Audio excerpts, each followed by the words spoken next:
Breaking news చూస్తున్నాం.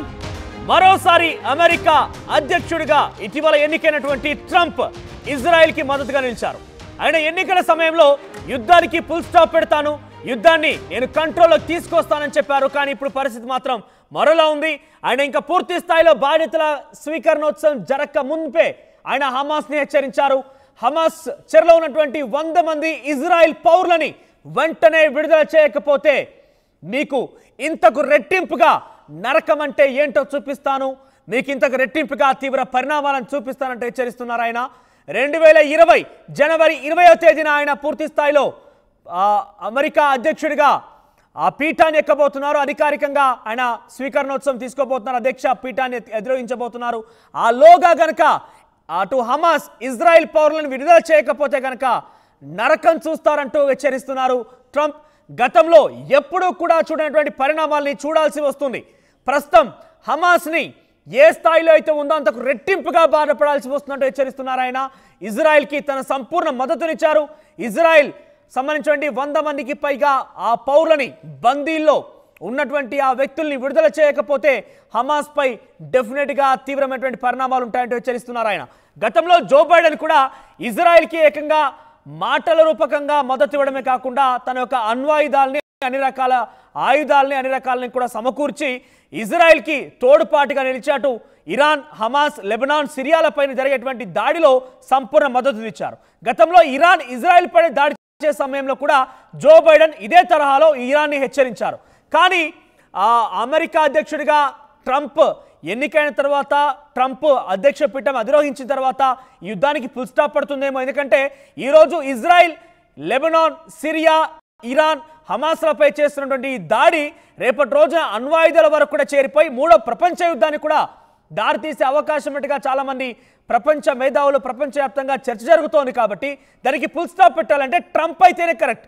Trump వచ్చాకే యుద్ధం ఆగుతుందని చాలామంది ఎక్స్పెక్ట్ చేశారు. కానీ ఈరోజు ట్రంప్ వచ్చాక కూడా ఆయన బహుశా ఈ యుద్ధాన్ని ఆపాలనే ఆలోచన చేసే ఇజ్రాయెల్ పౌరును వదిలిపెట్టాలని చెప్పారా, లేదంటే హమాస్ని హెచ్చరించడం కోసం ఈ రకంగా మాట్లాడుకొచ్చారా? ఏదేమైనా కూడా ట్రంప్ యుద్ధానికి ముగింపు పలికితేనే బాగుంటుందనేది అటు ప్రపంచవ్యాప్తంగా చర్చ, మరోవైపుగా అందరి యొక్క ఆకాంక్ష కూడా. లేదంటే ఈ పర్యావసనం, ఈ యొక్క దేశాల యుద్ధానికి సంబంధించిన పర్యావసనం ఇతర దేశాలపై ప్రభావం చూపించడమే కాకుండా రేపటి రోజున 3వ ప్రపంచ యుద్ధానికి కూడా దారితీసే అవకాశం కూడా ఉంది. ఈ నేపథ్యంలో ట్రంప్ వస్తే మార్పు జరుగుతుందని చాలామంది ఎక్స్పెక్ట్ చేశారు. బహుశా ఈరోజు ట్రంప్ మాట్లాడిన మాటల్లో కూడా ఇజ్రాయెల్కి సంబంధించి వారి పోరాటం అంతా వారి పౌరులని బందీ చేసింది హమాస్ అనే విషయంలోనే. కాబట్టి హమాస్ కనుక ఆ బందీలని, ఇజ్రాయెల్కి సంబంధించిన పౌరులని బందీలుగా ఉన్న వారిని కనుక విడిచిపెడితే ఇకపైన ఇజ్రాయెల్ హమాస్ పైన దాడి చేయకుండా ఉంటుంది. ఆ ప్రతిదాడిగా హమాస్ కూడా ఇజ్రాయెల్ పైన దాడి చేయడం, హమాస్ మీద దాడి చేస్తోంది. కాబట్టి ఇరాన్ హమాస్కి మద్దతుగా నిలిచే క్రమంలో ఇరాన్ కూడా ఇజ్రాయెల్పై దాడి చేయడం, ఇజ్రాయెల్ ఇరాన్పై దాడి చేయడం, ఇవన్నీ కూడా రకరకాల ఇంటర్లింకింగ్ పరిణామాలు ఉన్నాయి. కాబట్టి వాటికి ఫుల్ స్టాప్ చెప్పాలంటే హమాస్ని హెచ్చరించి హమాస్ తన చేతిలో ఉన్నటువంటి ఆ బందీలని, ఇజ్రాయెల్ పౌరులని విడుదల చేస్తే దానికి ఫుల్ స్టాప్ పెట్టాలని భావించారేమో. కానీ ఆయన చాలా స్ట్రాంగ్ వార్నింగ్ అయితే ఇచ్చారు. నరకం చూడాల్సి వస్తుంది, మీరు కనుక వెంటనే ఆ బందీలను వదిలిపెట్టకపోతే నరకం చూడడమే కాకుండా గతంలో ఎన్నడూ కూడా కనీ విని ఎరగని ఋతులు ఎప్పుడు కూడా చూడటువంటి పరిణామాలను ఎదుర్కోవాల్సి వస్తుంది. డెఫినెట్గా మీరు ఆ ఇబ్బందులు చూడకుండా ఉండాలంటే వెంటనే విడుదల చేయాలంటూ కూడా హెచ్చరించారు. మరి ట్రంప్ వార్నింగ్ని, ట్రంప్ ఇచ్చినటువంటి ఆ స్టేట్మెంట్ని హమాస్ ఎలా స్వీకరిస్తుంది? హమాస్ ఇజ్రాయెల్ పౌరులను విడుదల చేస్తుందా?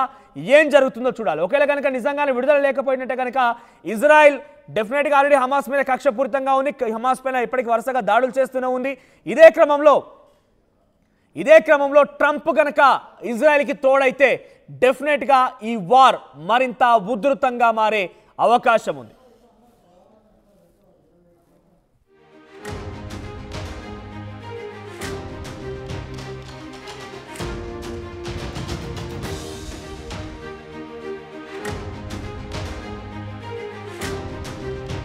ఆర్టీవీ యాప్ వార్తల్ని క్షణాల్లో చదివే అవకాశం ఉంటుంది. ఒక న్యూస్ పేపర్, ఒక టెలివిజన్ ఛానల్ మీ చేతుల్లో ఎప్పుడూ ఉంటాయి.